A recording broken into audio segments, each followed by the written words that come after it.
All right, this is just a short little video on applications. We're going to spend a lot more time on applications in section 6.7. Just a little tease here with this video. To example 8. A population is modeled, like many populations are modeled with exponential functions, by the equation P equals 23,500 e to the negative 0.01 t, where t is in years.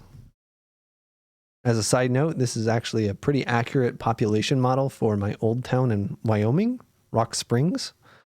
There were 23,000 people, and it was the biggest city for about 100 miles. 23,000 people, biggest city for 100 miles. Kind of wild. It may have been more than 100 miles, I don't remember.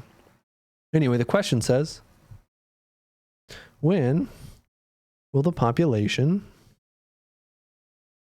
be 20,000? So we know it's exponential decay, right? It has that form. It has a negative exponent. There are two ways that we looked at exponential decay. Either a b value that was less than 1, or if it has the e form like this, then an exponent that's less than 0, a negative exponent. Either way, exponential decay is going to look like this. So when is the population equal to 20,000? That's just when this is equal to 20,000, right? When is P equal to 20,000? And we just have an exponential equation to solve. It's going to be a little bit messy.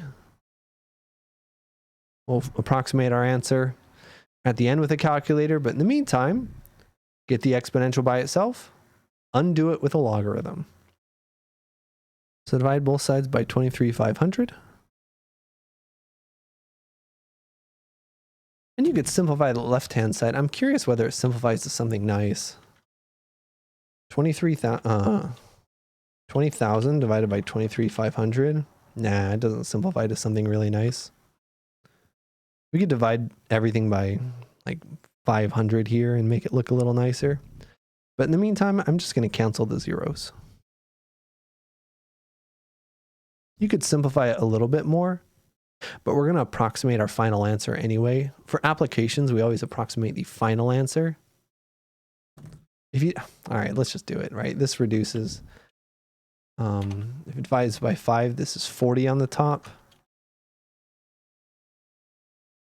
40 over 47 is what this becomes. But you don't have to do this step. We're going to take the natural log of both sides. The natural log of 40 over 47 equals the natural log of e to the negative 0.01 t.